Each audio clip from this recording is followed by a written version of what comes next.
We're live. We're live. It's 9:01, so we're a little bit late. We gave you a little bit of a time to join in. There's a couple people I see in the waiting room, and look, somebody's already popped in. Feel free to give us comments. We got a couple of things to go over tonight, covering a wide variety of things. There's some Stellantis news. There's going to be some Pebble Beach talk. There's going to be some museum talk. And then we'll hit our topic at some point, but we're not going to dwell too much before we get to the topic. We've got Dave joining us. Not going to come in until the last 10 minutes. We know that. We've got Dave joining us again tonight.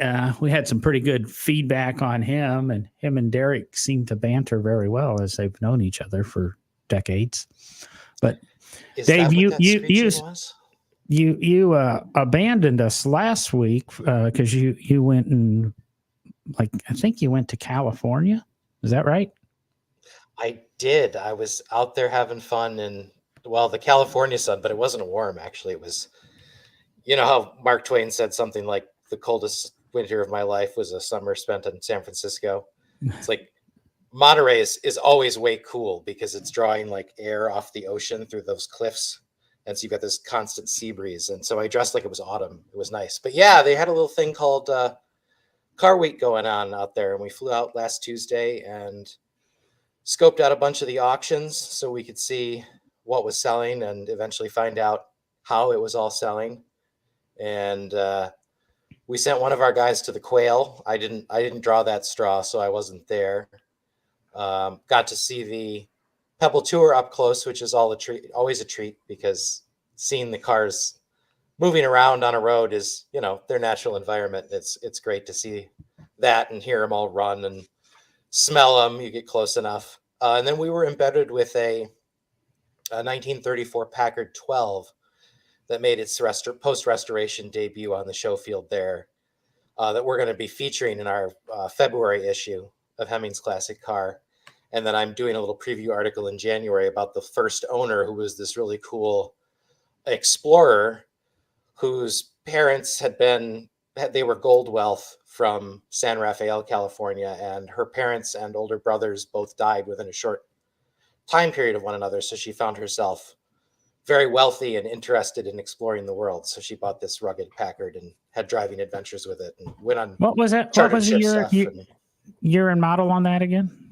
It's a 1934 Packard 12. It's got a Dietrich convertible sedan body on it. It's an 11th series and it's got some number that's like 11 whatever. And I can not keep track of those. So those are things that I rely on looking up when I have to talk about them authoritatively.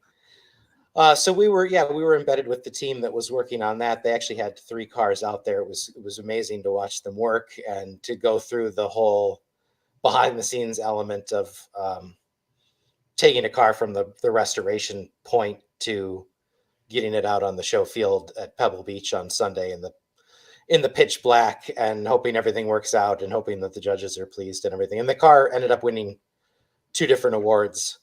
It did not place in its class, but that's because the cars that did place were, this is a conservative 4-door convertible, and the cars that won were like, a Roadster and a dual cowl boat tail type Phaeton, and I forget what the third car was, but very bright colored, very flashy, not your typical Packard of that era.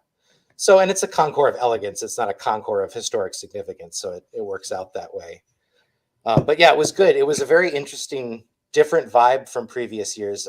I guess your typical uber wealthy bro in his wedge-shaped sports car ripping around is no longer welcome as far as local police are concerned. So we really didn't see much more than a lot of Porsches driving around and then a lot of old stuff in traffic, which is always a lot of fun to see. Like I casually saw a 58 Impala convertible, somebody was driving their Rolls-Royce Silver Ghost to the auctions just to check them out. It's you got to love that aspect of Car Week to just see that stuff casually out. And those are brave souls because that California traffic is nothing to joke about, especially when you got out there on 17-mile drive by the Pebble Beach golf course. It's just wall to wall, standstill, be patient and don't get overwhelmed, and you'll get there and hopefully find a place to park when you do. Now we all know our the listeners all know Derek and I's opinion on a certain car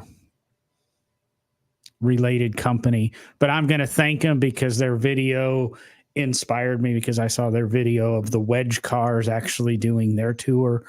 And as a product of the 80s, I really wish I could have been there to see the Wedge cars. That was an incredibly popular class with the people walking. Now, you could tell that the majority of people went there expecting to see Packards and Duesenbergs in your typical classic car, right? But then they walked out and they were like, whoa, what's this? And they had Queen Elizabeth's Land Rovers and they had all these Wedge cars. And, I'm a real retrophile, so I like stuff that was cool before I was born. So I was like, yeah, I had a Testarossa on my wall. So what? But, it's, when you talk about being a much more inclusive kind of, it's not cheap to go, obviously, but like there was somebody of every walk of life kind of through there, socially speaking. And there was something for everybody to look at, where everybody went, man, that's cool. There's race cars, it's everything. And they're still saluting the original brass cars, out there and the classic designs. And so they've just expanded, and they haven't, dumped the older stuff because they still respect it and love it. And I get this feeling that the Quail's almost becoming more popular than the Concours. And I think part of that is the Quail's, the new money, the new stuff, the cool stuff. And people my age, our age, and just slightly older are the ones with the money now, and we want that stuff from our youth. And I think it was nice to see the Wedge cars on the green and Pebble, but I think that's one of the reasons, like I said, the Quail's so popular. And then the Quail's become like an auto show with all the debuts. And I heard a podcast, and the host said he was talking to a CEO, and the CEO said, this is the best group of pre-qualified buyers we could ever expect to be in front of, because there really are no poor people at the Quail. Hence, I wasn't there. Well, hence only one journalist per outlet. So because they don't need all those influencers cluttering up their fancy event.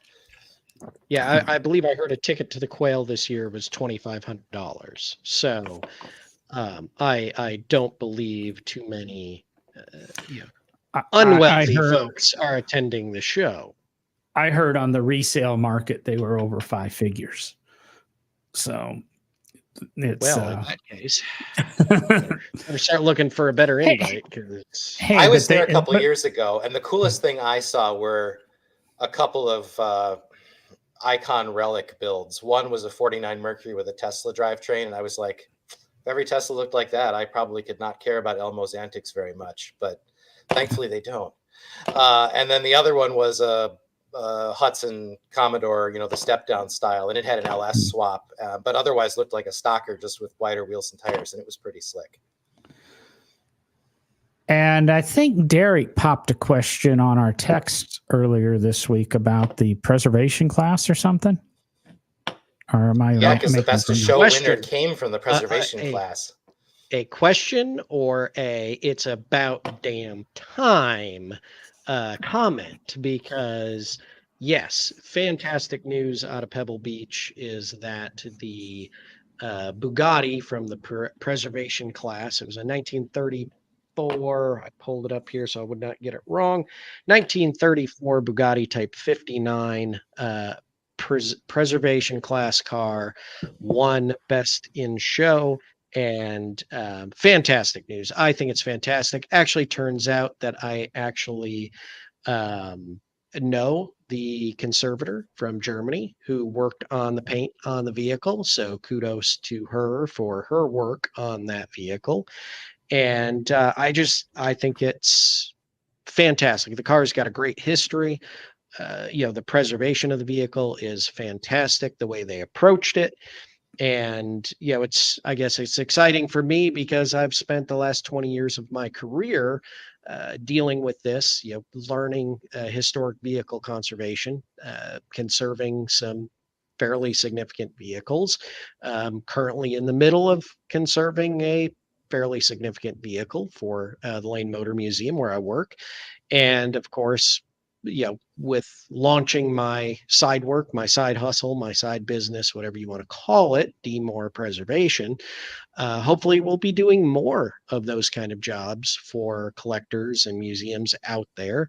And I'm excited that this is going to bring attention to the field and, recognize what we're trying to do in preserving these historic vehicles and not just stripping them down and attempting to make them look better than new so that they can win something like Pebble Beach. Because really, historically speaking, looking at the best in show winners at Pebble Beach, not many of them have truly been historically accurate to what they would have looked like when they were brand new. They have been very much over restored for the Pebble Beach lawn. So I was excited to see this happen. I know there's some people out there that are not happy about it, but as so many of us say, they're only original once. And I mean, there's nothing worse than seeing a car on the lawn at Pebble in the preservation class and then coming back a few years later and it's now in restored condition, so that it can win an award in its class in restored condition. That to me should not, if it's been in the preservation class at Pebble Beach, it should never be allowed in Pebble Beach in a restored class. That would make sure that the car does not get restored, at least to attend Pebble Beach. That's well, the counter example would be the car I was with, which left its original owner in the 50s and then was restored twice without regard to accuracy, in the interim, in that time in the 60s and 70s. And it was just about, hey, I've got a Packard 12, and not, is this authentic to how Louise Arner Boyd had it? And so the shop that we were embedded with, I mean, they reach these things out to the nth degree, and they're there to make sure that the historic elements are recreated properly. And we're talking down to they machine their own fasteners to the blueprints because sometimes those things are gone. Now, I think you might be onto something there by saying, hey, if this is displayed or wins in a preservation class, we don't want to encourage you to strip this thing down. But thankfully, there's a lot of cars out there that are just wearing basically bad older restorations that are now benefiting from their third or fourth restoration that keeps these shops pretty busy. Yeah. Oh, very much. Very much. Yeah. We talk about preservation on the show here and there, and maybe with this coming to light, we need to do a deeper dive on an upcoming episode talking more about specifically preservation, because obviously I have a lot of comments on it and thoughts. But it just to hope maybe end this segment of discussion on Monterey Car Week and Pebble, I was happy to see the car win and to see the owner so excited about winning. That was that made me smile. I loved that, his reaction. He was probably surprised that he won, but it was unprecedented, of course. Yeah. I mean, I'm sure he went in there with no expectation. I mean, he won his class, and that would have been great enough. But yeah, no, to see the genuine joy and excitement on that guy's face. And, I didn't realize it till this year, and I should have. They give the winner of Best in Show like a special Rolex. That's part of the Rolex sponsorship. Yep. Yeah. Wow. Actually, a lot of the trophies are really cool too. Lalique gave one that it looked like a glass radiator mascot, but scaled up. But anyway, yeah, enough about Pebble, I guess. It's always a great experience, I think. If you guys want to hear more about Pebble, mention it in the comments or whatever, but we're going to move on a little bit because Derek sent an article right before the show that's kind of why we were a minute or two late. That some guy that I don't know, he used to babble on and tell jokes, decided what to do with his collection. Derek, did you read that? And do you want to just mention it? David Letterman, right? Yeah. I can't stand that. That'd just be a race car museum, though. Letterman's got some kick-ass cars from what I Yeah, he understand does. beyond. So, but no, I can't remember where I was going with my humor, but Dave, I have go no ahead idea. and tell me a little bit about. Sorry. Yeah, so Oh, yesterday, the news broke yesterday that evidently, and I don't know how intentional it was, whether there was a leak from somebody, but it appears that Jay Leno has announced, or at least information has come out on his estate planning, his will, whatever you want to call it. And although John and I both know from experiences with Jay, he normally is not a big fan of museum settings. He actually, as far as I know, rarely loaned any of his vehicles to museums. He didn't feel that would be necessary. He wasn't a big supporter of many automotive museums. He is a big supporter of the McPherson restoration program out in Kansas. But he evidently has decided that when he departs this earth, that his collection, or at least part of his collection, is going to become a museum. So I find it interesting that a man that didn't seem to have very much passion or support for the automotive museums that exist in this country has decided to make his collection a museum. And it also, in some ways, harkens back to our conversation from last week that John and I had, kind of about automotive museums and how many do we need in this country, and how many of them are actually museums versus, oh, here's this really cool private collection. We're going to open the doors and you can come in and pay an admission and check out these cars. And wasn't that cool? So it'll be interesting in the future to see how he plans to develop the museum, if he's even going to be involved, right? Or if he's just going to say, when I'm gone, you guys figure it out. Is it just going to be, here's the Jay Leno collection, come look at it? Or will there be some thought put into deeper exhibits that go behind it? And there's different museum philosophies behind that, but I found it very interesting that only a week after, or not even a week, well, a week after our live stream and less than a week after our audio podcast went out, that here comes more information about something that No Driving Gloves had just talked about. What That I should be your found, side jig. More information. Sorry. let's say what I found interesting. Not bad. I read a few of the articles on Leno, and that part of his rewrite of his trust is, since he had him and it's Mavis, right? And that's his wife. Yep. Have no children, that his brother-in-law or his brother and his nephew are getting a couple of $1 million, and he kind of doubled what they were getting because some people told him $3 million wasn't enough. And that's, to me, really true. I mean, in the year 2000, $1 million was money. 2025, $3 million isn't that much money. But neither here nor there, but he was splitting his trust. And one of the articles went in to say that he has already named the 3 directors that will help create the museum. And my wondering is Leno going to keep everything the same way as it is right now? I mean, everything's in a trust, so he's not doing tax dodges or anything, as we said last week, is a reason. I have a feeling he's going to do it. He's going to do it right. He's going to do it to a quality of some of the best automotive museums. But he's got 3 directors that are going to come in and handle it. Whether or not it begins before he passes or not, we don't know. I guess that's what we're going to see. But I just found it interesting. He's always said he doesn't care what happens because he's dead.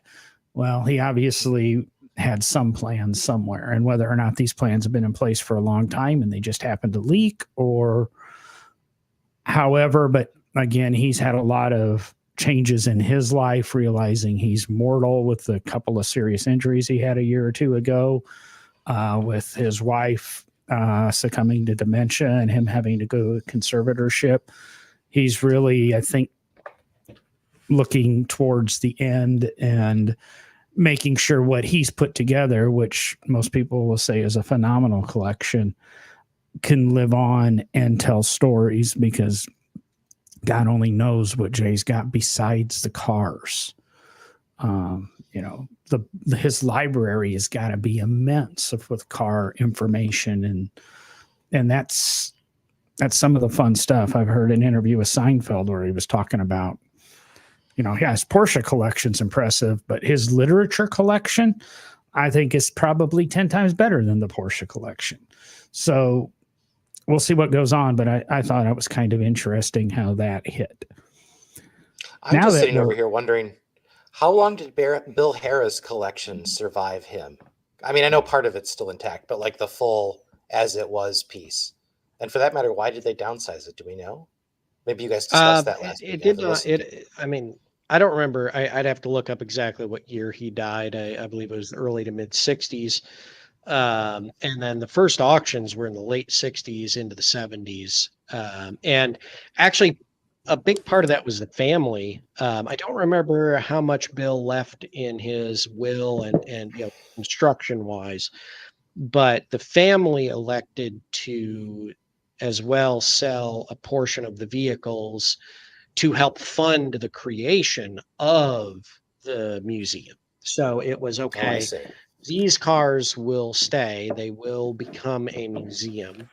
And then we'll sell some to build some funds and do some things like that. So it did not, as the kind of large collection it did not last terribly long after Bill left this earth, but it more so went in a direction of trying to ensure that a portion of the collection, now the National Automobile Museum, did exist on for the future. Yeah, Bill passed away June 30th, 1978 at the age of 66 years old. Oh, sorry, 70. So it was the late 70s and early 80s. I know the Bugatti Royale. The Bugatti Royale and that auction that I really remember the Harrah collection. It's kind of when I started paying attention to auctions, was roughly 86 or 87, which would be right in the timeline, because it's going to take a few years to sort out, get everything through probate, figure out what's going to go on. And you could look at the Auto Museum in Tacoma, Washington. I'm drawing a blank on the guy's name right now. The LeMay. The LeMay collection. There is a small LeMay collection. There is the big America's Car Museum LeMay collection, and it was properly funded, and they had some trouble in the beginning on a couple people were going after the money, and it's really funny to hear some of those stories, but it's all sorted now, it seems, and that collection is still going on. Now, it might still be that LeMay's widow is still alive and she's keeping it together out of respect to Harold.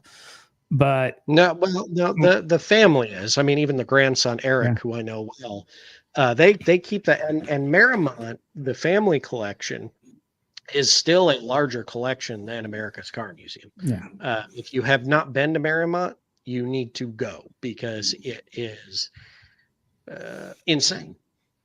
And that's kind of how I think Leno's is going to be. I can kind of see it going a little bit more the LeMay way. And, we only talked about $7 million going to his family, and then the Jay Leno Collection Trust, which Leno's got to have pretty decent money. So he's probably got a pretty good endowment to continue that museum on, much like, the museum I'm very familiar with, the Barber Museum. There's a massive endowment that they've never touched to continue and see the perpetuity of that museum. So we'll see how it all shakes out. We are definitely going to dive into museums in a couple of weeks. We don't want to hit you every week with a museum episode. And as Derek said, we're now towards the end of the show, and we're going to jump into our topic. Just in time for No Driving Gloves After Dark. It's been dark here for a while. I don't even want to comment on Donald Osborne, Jason, because great man, but I have a lot of problems with his ethics with museums. I'll say it so nobody else here I'll has to say second that motion. I don't know anything about it. You'll have to tell me that one off the libel box. Yeah, we can off air that. He, as John said, very nice gentleman, very intelligent. Not taking it away from he knows his cars. He just crosses some lanes that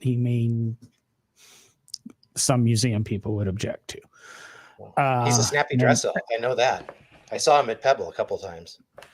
There's no doubt he is. I mean, he's a he's a showman, but that's why we know him. and a phenomenal. So we're going to talk about options we've had on our cars, ones that we found are stupid and we don't like, ones that we've enjoyed and we really don't want to ever own a car without said option again. We've already done episodes on the stupidest car options and the coolest car options and that. But I thought it would be nice to kind of just sit here and look at our cars and things that are on them. And I might say something that Derek absolutely loves, and Dave might say something that I absolutely love and Derek hates, and however it works. But one of the things that gets me, and it really came to light with my SHO, is sunroofs. I hate sunroofs. I don't understand them. They don't do anything except make the interior hotter, allow sun to get and attack my full head of hair, make me grayer. I forgot my SHO had a sunroof. I got in it one day and the ex had driven it, and wait, the roof's open. I had forgot it was in there. I don't think I ever opened it on my F-150. I have one in the Mini, and if I remember it's there and it's a fun drive day, I might open it. But I don't understand why like I said in the pre-show, Ford F-150 Lariat, King Ranch, Chevrolet Silverado 1500, whatever their deluxe, has to have sunroofs. They're pickup trucks. They don't need it. They don't necessarily need them. Not everyone on the lot needs one. And it's $2,000 on top of every car. That adds roughly $30. Yeah, $30 a month to your car payment, because if you take delivery out of dealer stock, you got to get the sunroof. And it's it's one of those bloated things that I don't like. I don't know how they feel on sunroofs. You guys can either run with sunroofs or you can jump in with a love or hate on your cars. I mean, I'll jump in. I guess I'm kind of neutral on the sunroof. My car does not have one. Christine, my lovely wife, her Acadia has one, and we rarely use it. However, I will say here in the South, on a very, very hot day, and of course it also has, unlike early sunroofs, so it didn't have any cover, like John, the one car you had likely had the shade that pulls over it that looks like the headliner. But on a nice or on a very hot day here in the South, especially with a dark vehicle, I will say it does help evacuate the hot air faster. Of course, when you get in, everything's hot. You crank the AC. You want to crack the windows to push the hot air out. Yeah, and it does. It kind of acts like a chimney, and it does help because that hot air is rising as that cold air is getting pushed out of the vents. And it does help get it out. And that's about the only time I think we use it. But I mean, so I'm kind of neutral on it. I'm Switzerland on it. So I'm a horses for courses guy. Like, if I had like a 50s Mercedes 190 sedan, I'd want one of those like sliding cloth sunroofs. I mean, that'd be awesome. I'm also not an air conditioning guy, so I'm a fresh air guy. Like, I like roadsters, convertibles, but then it's important for me to stay in the shade as I get older because, UV light and my skin are not big friends. So, say, Mr. New England. Well, at Michigan, they say that these areas always sold more convertibles than say California, right? Because out there, it's in Florida. My dad went to tech school in Florida driving a 65 GTO convertible. He said the only time you could put the top down was after dark because you'd fry, right? So yeah, I mean, it's definitely and cars used to be so much more regional, and now they're all homogenized because you can crank them out a gazillion at a time, all identical, and oh well, so you got a bunch of mandatory options. You'll just finance it for longer. It'll be fine. Yeah, my Boxster convertible was the last convertible I really owned, and obviously Boxster convertible. That's very redundant. Sorry, but how dare you? Yeah, I hardly ever. There's only a few days it ever seemed like you could really put the top down and enjoy it. Otherwise, by the time you got to your destination, even if it was driving to the mailbox down the driveway, you'd already sweated and stuck yourself to the seat and everything else, and looked like you peed yourself because of the sweat. That's living in Alabama. So I'm not a big fan of. I'm a huge convertible fan. Maybe not where I live right now, but if I got above the Mason-Dixon line, I would very much like to look at another convertible. Where I live, the only appropriate cars are dark-colored Ford convertibles. coupes with overload springs.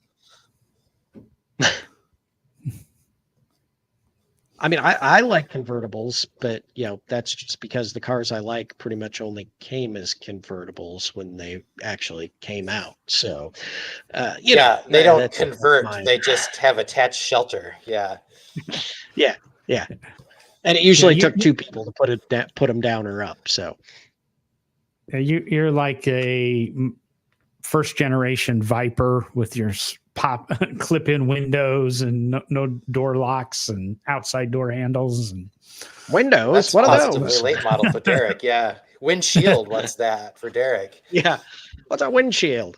Nice. That's why he's wearing that duster and those goggles. Yes. One of the things that I was going to jump in that I do like, one thing that I don't know if I'm going to say I love it. That's a pretty strong word, but I do like auto tinting mirrors. So your rear view mirror and your side view mirrors, auto dimming and all of that for night mode, whatever you want to call it, because people anymore do not know how to dim their lights as they come up behind you. So I find it nice to have one of those. You don't have to worry about reaching up and flipping the switch to kick it into night mode when somebody's got their bright lights coming up behind you, all that. It just makes driving at night to me a bit easier. So I really like that option within cars. And, hopefully as we move further and further into the future, I think most cars have it now. I don't know that all do, but it is nice. I enjoy that. That is one thing I do enjoy in my cars. That's a nice little feature. I was just going to say, I had to add the flipping mirror to my Corvair because when it came, it didn't have a day-night mirror on it at all. It had a non-adjust. So I was like, I got to get the adjustable one because I can't stand frying my eyes. I miss being able to read. And so I called on my buddy who parts out Corvairs, and I was like, what do you got? And he shipped me some 69 mirror. And so now I've got a day-night mirror. And I was like, that's an option I appreciate.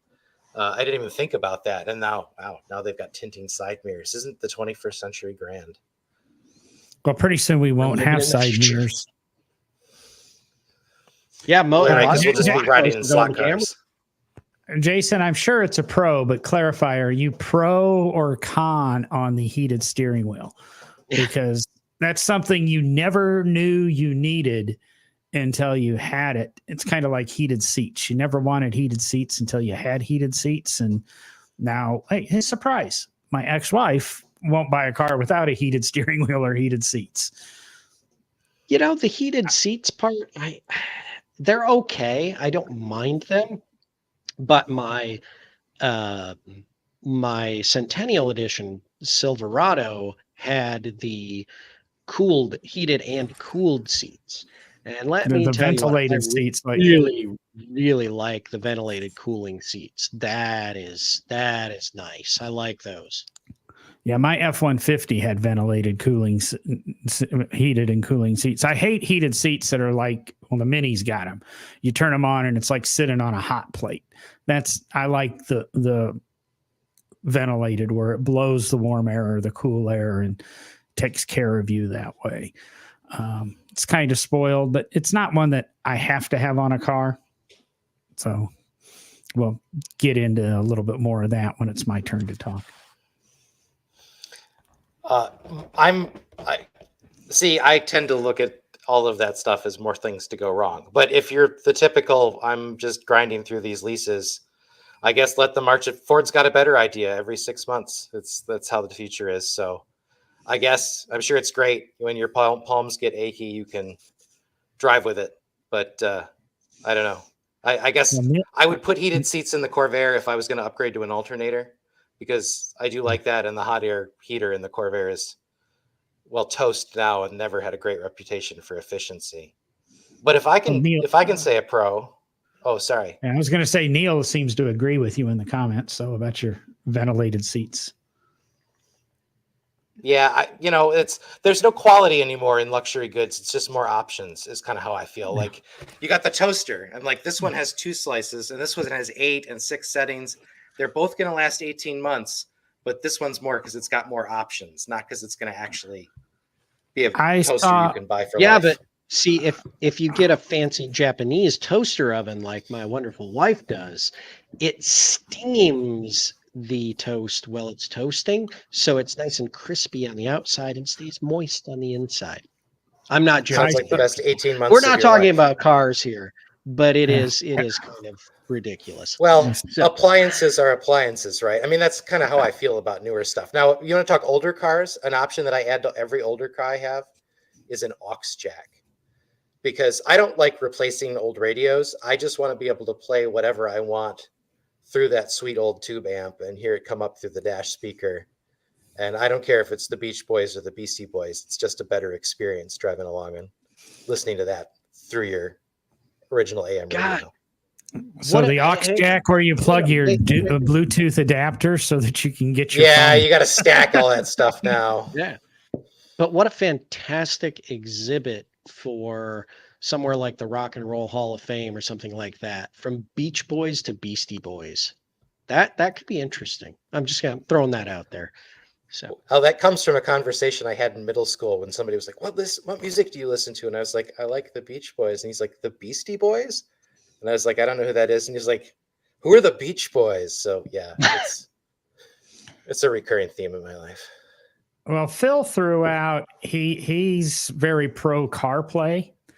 And my 2 co-hosts are Android people, so they're kind of out of the loop. But I love CarPlay. Yeah, we like stuff that works. You pronounced cult wrong. None of my cars actually have CarPlay. And it's one of the arguments I have against the Toyota dealer and the Camry, because they're supposed to complimentary upgrade the radio and that to CarPlay, and they want to charge a couple $100 to do it, even though I've got the paperwork from Toyota saying they're supposed to do it for free. Yeah, you Hoover Toyota, which I absolutely hate. But no, I've actually, in my daily driver Fiesta, which has Sync 1, which would be, if you're going to buy a sync system in a Ford, this is a bitch option. Don't buy anything less than the top of the line sync. Otherwise, just ask them to put an AM radio or a hole in the dash. Sync 1 sucks. But I have my iPad mini mounted in there, set up kind of like CarPlay, and it's so much nicer than CarPlay. I've got a dedicated screen that, has my podcast icons and radio icons and navigation icons, and it works so nice.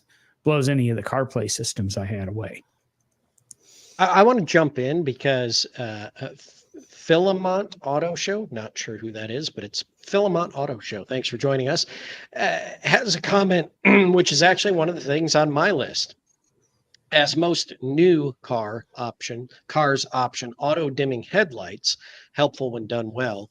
This question has lost its importance, but why did we lose the foot operated high-low beam switch common in 80s GM autos and earlier 70s, eras like that? I was going to say, Um, my Cadillac auto has it on the dimming, column in 83. yeah, auto dimming headlights, I despise. And maybe it's just because the vehicles I've driven don't have good systems. My wife's Acadia, GMC Acadia, has auto dimming headlights.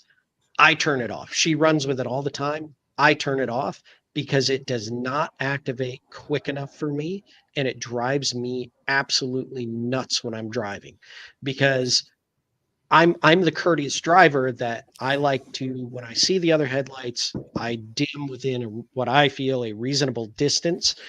And if I were let to those auto dimming go, they take another good 10 seconds or more before they dim. So I'm constantly battling them, reaching up, turning, dimming the lights, and then realizing that the auto dimming is still on. And I'm just like, turn it off, because it's driving me nuts. The system, to me, and maybe it's because we're, the three of us sitting here are from the generation that used either the stock, or some of my cars have had the foot pedal, the high low switch on the floor. And I can't stand them. I don't know how you guys feel about them, but I cannot stand it. I love them in my Mini. I think they work great. They almost work too good sometimes. Got to have the driving lights on those so that when the high beams turn off, you still have some reasonable illumination. Between the low and high beams in that car is tremendous. But that one works great. In the Camry, never turn it on because, like you said, it just doesn't seem to work right.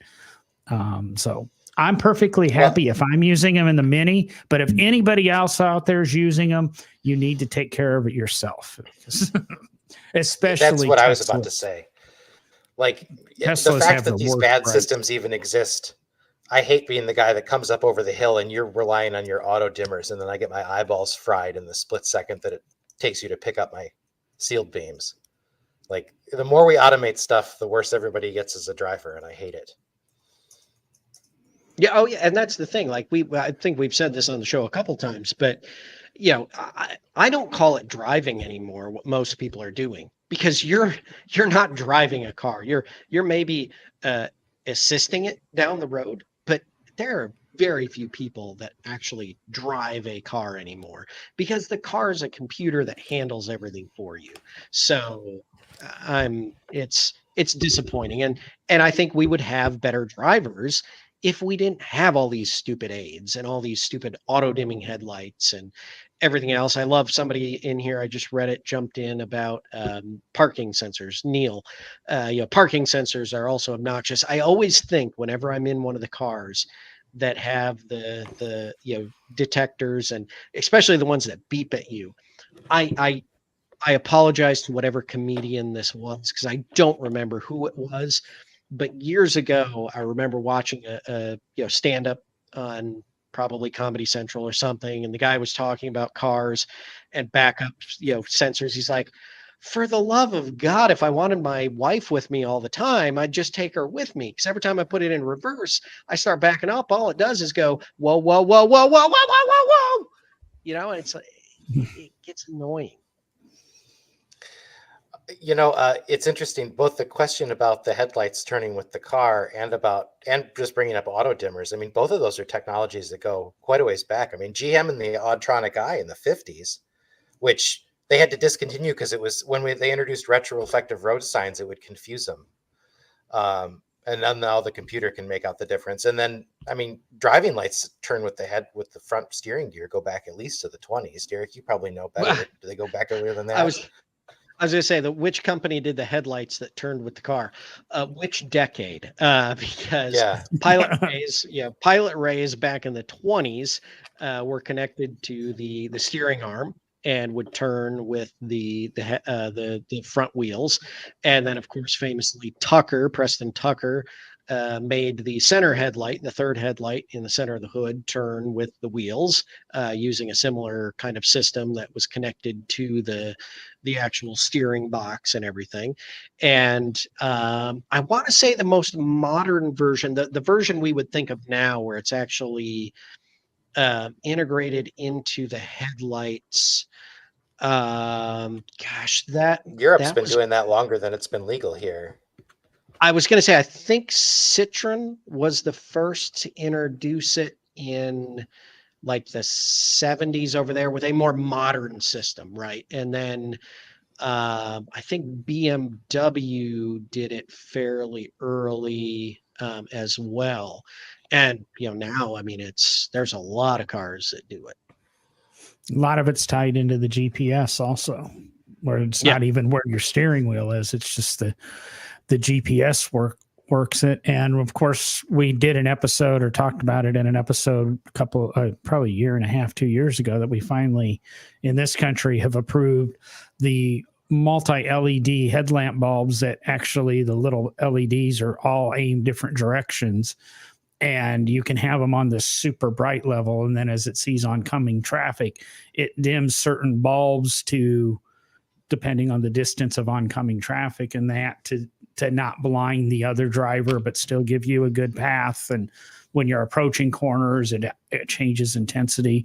Headlights are becoming way too expensive, which is something I think Dave mentioned in the pre-show talks, and that, now pulling out an engine and removing struts and half the front clip and that just to replace a headlight is kind of norm. So I like the comment we got about Volvo had the headlight wiper blades. Remember those? I do remember them, and I vaguely remember them, not vaguely. I very much remember them never working. They tend to drive a Volvo, Derek? easily. No, but I knew some people that did. A lot of European cars had them because I believe certain countries in Europe required the headlights or at least a headlight washer system. So some of that stuff just carried over. Well, you know what I like that was a requirement in France up through like 1993 is the yellow headlamps. I actually saw several cars at Pebble running them, and I was like, oh, because there's no white blue spectrum to like burn your eyes out, so they can be as bright as they want, and they just aren't frying you. In fact, I wear yellow glasses at nighttime to try to get a little of that effect from all these yahoos with their LEDs and their jacked up trucks. Yeah. Disapproving cat. What is the new really bright blue one? Are those the Xenon or whatever it is? They've gotten a lot better with the Xenon. A couple of years ago, Xenon was real hot and it was blue, and people would put in blue headlights. But now we've pretty much got everything back to a white light. I believe the Mini has Xenon headlights in it, and good. Let's get some recalls on those older crap vehicles. Disapproving cat mentions that his wife's Blazer had an incident with somebody, and it was $1,900 for the headlight, and $1,900 doesn't even startle me, make me worry, because I've heard stories of, I guess in my lifetime, I've seen headlights now anywhere from $7.99 to I've heard of $8,000-$9,000 headlights in everyday driver cars. When I bought my Fusion, Jason always says, "How many cars does John own?" When I bought my Fusion, they quoted me the extended warranty, the Ford extended warranty, and I usually buy that because Ford has a pretty decent extended warranty. They quoted me something like $2,300, and then the guy goes, "Oh wait, you don't have the HID headlights. It'll cost you $895." Just because of the difference in the price of the headlights, and the headlight maintenance was going to more than double, almost 3 times the price of the extended warranty. Maybe those headlights were better, but really the Fusion didn't have too bad of headlights. Well, an average working headlight beats a non-working headlight any day. And, frankly, I used to drive a 6-volt Studebaker around with sealed beams, and I mean, just don't overdrive your headlights, right? You don't need to be going 80 through the pitch darkness. Disapproving Again, cat. If you go back a couple of episodes, you can hear me bitching about dealer costs and what shops are charging compared to doing the work yourself, because I did a quoted $5,000 worth of work on my Fiesta for $350. I did the work myself and it took me less than 6 hours. This is So- why I work on my old stuff, and it's why I drive old stuff, because I can't drive. You were saying something why I want to go back to there? what Jason Hill said about the fisheye Oh. lens on the backup camera. Okay. Go ahead. I think I got out. No, can you hear Jason us, just Dave? said Who? he Can you hear I us? don't know.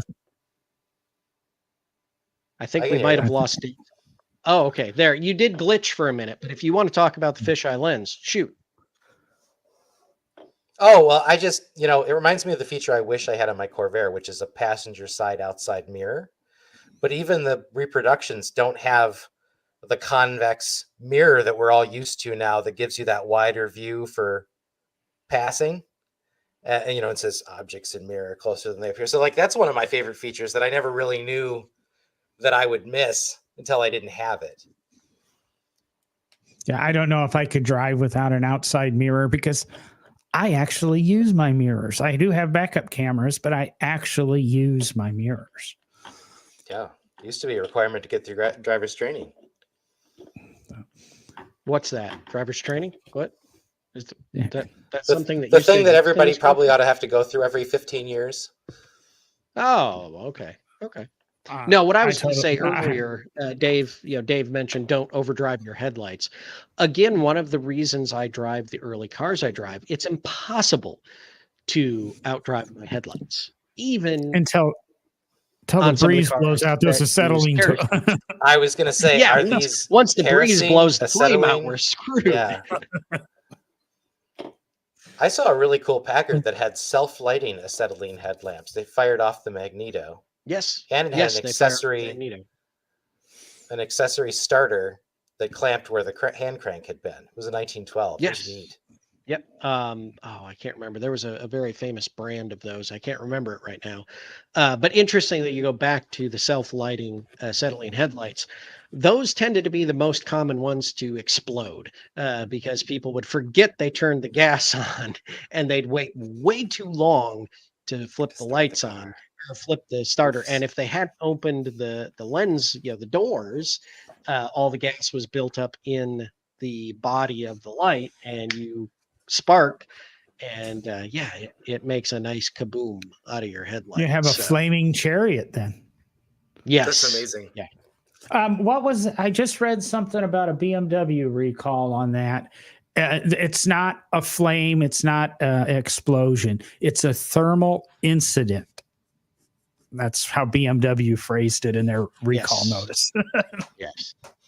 I enjoy thermal incidents. Neil, we're going to do a That's show how you on cook your marshmallows. we're going to do a Yes. show on flip up headlamps. I love flip up headlamps and damn European crash safety standards that made us get rid of them completely. Except Is that where they somebody went? just came out, and it might be Ferrari showed a car with a new style flip up headlamp. But yeah, Are they spring I loaded love so my that if you poppers. hit a pedestrian, they just go down in and no, it was. I don't think they actually they had doors, and I can't remember if they slid or whatever. I'll try to see if I can find that, maybe put it on the Facebook page. But yeah, I want to do an episode on flip up headlamps because I mean, I loved them. I've had some cars with them, from Dad's 70 Charger to my 91 Lotus Salon. Wow, John drops I want another a one. 42 DeSoto. What about your wanna, 32 DeSoto? That's the flip up headlight car I want. It's the 1942 DeSoto. I'll just settle for What an about- 810 or 812 Packard or Accord. I mean, Dang it, John. I that do was gonna not be my like next front wheel one. drive. I don't like front wheel drive, and I don't like coffin nose Cords. I like L29s, but I'd rather have a Chrysler. which looks like an L29, but has the driven wheels at the right end of the car. See, Can they I, are they still considered flip up headlights though when you have to hand crank them from inside? well, the Bradley GT had ropes. Well, No, and what was I thinking? That's, I guess, another conversation or show topic, because I love front wheel drive and I'm in the boat. Let the manuals die. I'm tired of this save the manual transmission BS. So we can have a show and cover those two topics, and I'm sure have a heated exchange on. with So then, John, commenters, you man. probably That's really called Pile love on that. John. Yeah. So What? oh, I don't care about the had manual backwards in transmission my thing. head, but- I'm just concerned about self-driving taking the roads over. Sorry, Derek. What'd you say? Yeah, but you were talking about not liking front wheel drive, Yeah, right? but And you but said he you also don't said like the front stick wheel thing, as though we would be in the same camp drive. Well, yeah. because of those traditional leanings. But yeah, now CVTs, well, I think we can hate on those, right? Like CVT is not a real transmission; it's just a bunch of rubber bands in a case. Yeah. Yeah. Thanks, DAF. God. Yeah, it's the one reason I won't even walk into a Nissan dealership. But there's so many CVTs out there now. It's just Now, what was cool? We're way off topic at this point of options. oh, we're still Well, talking. it's because Yeah. everything that's I prefer standard the after a while Fraser was an Nash. option at one time. Yeah, I prefer the Fraser Pre-selected Nash, Wilson gearbox. But a good Fraser Nash, chain driven transmission, the 4 or 5 different chains running in the back that you had to shift between, they just make that wonderful growl bicycle. noise if they're going down the road. Yeah. Oh man. If you've never seen a Fraser Nash gearbox, like the way that chain just look it up, because it's a thing of beauty. It is gorgeous. I'm waiting for my Goodwood invitation for that. I just heard somebody on a podcast talking about, and I can't remember what car it is, but it's a kind of it is a brand new, I don't know if it's a hypercar, but a supercar that has some sort of chain drive in the transmission. I have to go back and God, figure who out would do what that is. today? So, I mean, Well, I mean, why some, did we some ever? transfer cases are chain drive. Well, that's true. Well, That's true. but that's 4-wheel drive, and I don't know. Yeah, but it's still a And John transmission. doesn't like 4-wheel drive. Actually, Dave shouldn't. You don't like sorry. front wheel Yeah. drive, so you must not like 4-wheel drive, because that gives you rear and front wheel drive. No, he's on the fence. He goes 50. I think you misunderstood the objection. Yeah. Now, all-wheel drive is the questionable one of that group, because you're like, well, are you front biased all-wheel drive, which means you're really just a front driver pretending to be an all-wheel drive car, or are you rear biased front wheel drive, which means you're a proper all-wheel drive car, which means you've added in the front wheels to help the rear wheels with their important work. What But if I you're also a believe weird hybrid things like, all-wheel drive? I'm going to go back to I Neil here, am and not, he so I mentioned guess I the don't have to worry about Corvette. He mentioned the Corvette C4 and the spinning headlamps. Yes. Basic. Derek's got a lot of familiarity with Corvettes, so No, Yeah, I that's- don't. Not an I ounce think of Neil that's- might be. That a was newer my listener, reference so- of a hybrid. My reference of a hybrid all-wheel drive system, which is what is believed to be. I wrote a news article Zora. about that. Yeah, the rear wheel Yeah. will be internal combustion driven, Yeah. and the front wheels will be electric assist. So, as Aladdin and Jasmine would say, it's a whole new world. Well, isn't that the way the new NSX was gasoline to the rear and electric to the front, with a booster electric on the rear? I don't know the answer to that. I didn't ever read up on the newer NSX. So. You're busy reading on your Fraser Nash and Yeah. Chain drives. I love them. We like machines. Yet I don't wait. Yeah, I don't have anything that's chain drive yet. I have some stupid friction wheel driven Yet. car that the whole engine moves. I always say yet. I thought you had but you have something that's Philemon what, Auto Show. a paper clutch or a cloth clutch or something in your Chevy. Oh, leather cone clutch, leather Yeah. cone clutch. Yeah, you gotta have Leather leather. cone. You gotta have leather as your clutch. Come on, man. Yeah. So what? Yeah, John, Dress Dave, it go with ahead. Neat's foot oil. That's exactly what I do. You're quite frequently. Yes. Oh, I was just going to agree with. Yeah, I was just going to agree with Philemon Auto Show. My son is also in that driving stage, which I feel your pain, man, because it's an interesting time to be a dad, or a parent, I should say. But anyway, yeah, my son was the same way. He's like, I want a Volvo with a stick, and I was like, yeah, that's great because you'll be involved, and you have to think more about how the car works. Now, is it a superior transmission for like racing or whatever? No, certainly not. Or they'd still be using them. But I think for driver engagement, yeah, definitely give me 3 pedals all day long. Well, they really teach you how to drive. I remember back in high school, big CRX guy, so manual transmission. You're smoking your cigarette, you're drinking your beer, you're eating your pizza, you're talking on your phone, and you're shifting gears. It really teaches you how to multitask while driving. Exactly. We can say that because it's after 9:30. Welcome to No Driving Gloves After Dark. Mm-hmm.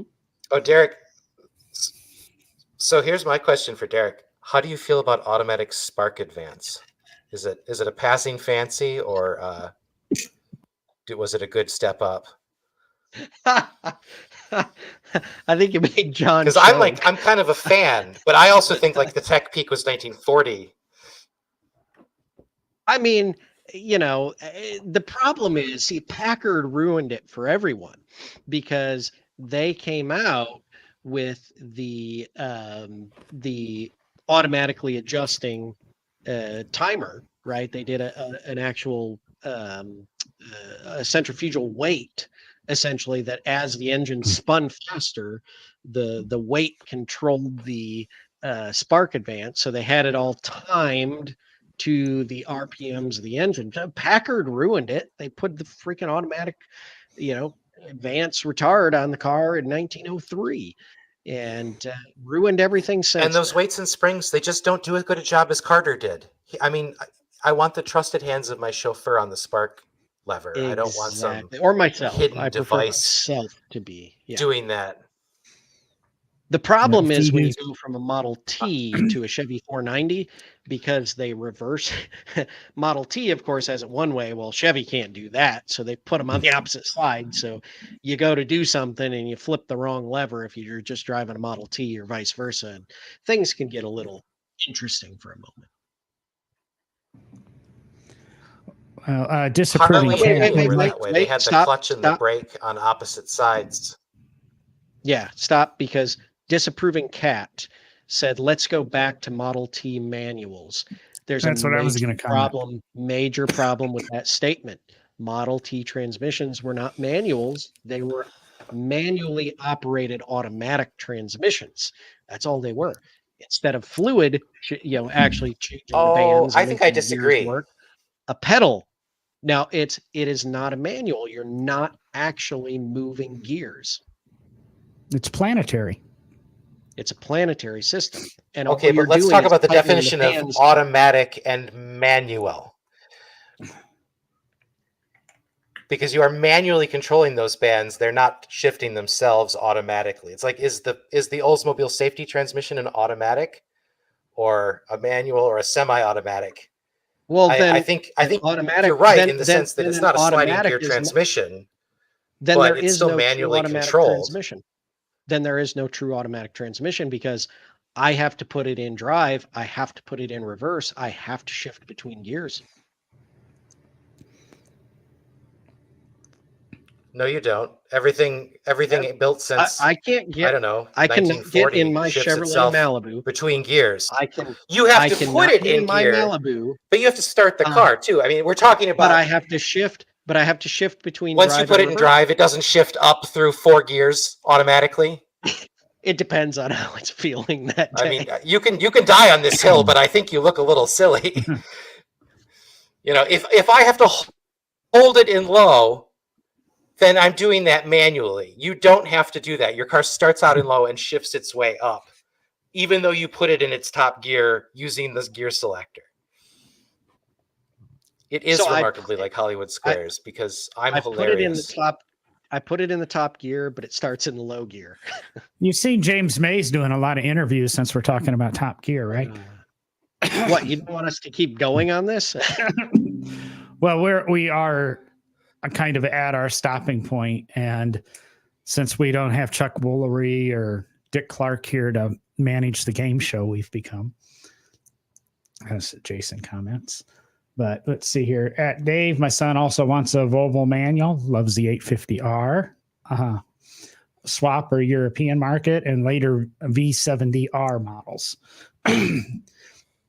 So we have that one. I don't know. Corvette E-Ray is all-wheel drive. Manual transmissions. Yes, E-Ray require does you to- have. Yep. My son wants a 240. Wonder if you could lift an The E-Ray. Volvoist Volvo. With enough money, you can do anything. Yeah, Or you can lift fabricating anything. skill. I told that to Mr. Barber once, and the director of the museum wanted to kill me because I said, with enough money and a torch, you can have anything you want. And then he went on, and I they are agree. actually I agree. they're actually building the thing that I made the comment to him 10 years ago, that if you have enough money and a torch, you can have it. It took firing a few people, but he's getting it.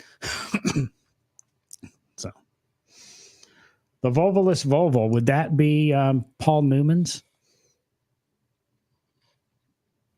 The one That's the with 240. his, Mhm. oh, I was thinking Paul Newman's with the big block V8 swap or whatever, and his sleeper Volvo, which I thought Letterman had one also. Speaking of Letterman, we'll start with Letterman, we'll close with Letterman. So All I know is there's a lot of great car collections out there. Doesn't matter who it is. There's just a lot of great car collections. yeah, and they all should open There are, museums. and it would be nice to see them more heavily embrace the context instead of just being car storage with a name museum on it. But that's a topic for later. And I think Yes. we've got another interesting topic coming up. One that goes right to Neil- my stomach. No, Paul Newman drove a Volvo station wagon that was extremely hot rodded on the street. He might have, I don't think he ever raced a Volvo. So, Right. and, he and I was- think Letterman built a clone of it or something like that. There are two of them. Heard a lot about This it. is with- sounding familiar now. I kind of vaguely remember that. Yeah, if you look it up, there's a lot of stuff about it, but I believe there are two of them. Newman had one, and then Letterman saw it and built his. And I'm trying to remember. It's been a while since I did a lot of research on Newman, but we'll leave it at that. That we've now talked Letterman, Newman, Leno. I know. I don't know anybody else. Pebble Beach. All the good things. Next week, Jimmy Kimmel. Well, there's Is he I could do a Jimmy Kimmel that would get back to cars. Even though Jimmy's not a car person, but there's a Jimmy Kimmel story that tell. would get you back to cars. Oh, No, well, I mean, it's long and is it gonna- complicated. it probably goes back to the Man Show. Ah, That'd be my guess. In a roundabout way, yes. Yeah. So, Because Right. one of those two would not have a career without the other. exactly. So, yeah, we did talk about Osborne too. Not Ozzy, unfortunately. Now we talked about Ozzy. Ooh. Yeah, that's a good one. Yeah. All right. Well, are we done, guys? I think we are for this week. I'm done. I think a Just lot for of people this week. thought we were done 30 minutes ago. We probably should have been. So anyway, thank you Yeah. guys for joining us tonight. That's what Oh, editing's for. right. Now I got to start over, Dave. Come on. Thanks for joining All us, all the new Thank you. guests, definitely. Yes, thank you everyone for joining us tonight. No driving gloves. here on our live stream, YouTube, Facebook, all those wonderful places. If you guys enjoyed the show, and thanks to all the new listeners, all the comments, fantastic comment section tonight. If you guys enjoy what you're hearing and seeing, go ahead and click on these QR codes and buy us a coffee. Make sure you go over to the social medias, click the bell, that little golden bell on YouTube, over on the social media, give us a like, Instagram, Facebook, all those wonderful places. And of course, if you enjoy being part of the No Driving Gloves community, John is going to be having some cool swag coming out pretty soon for you guys. Make sure that the biggest way you can help us to make sure that No Driving Gloves and the No Driving Gloves community grows bigger and bigger, of course, as I always like to say, help us grow, share the show. Yeah, I wanted to say, Tom, I see you posting there. I want to talk to you a little bit about your antiques, but that's a whole nother story. But with that, as I always say, it's time to get off your ass, go burn some gas, because we are out.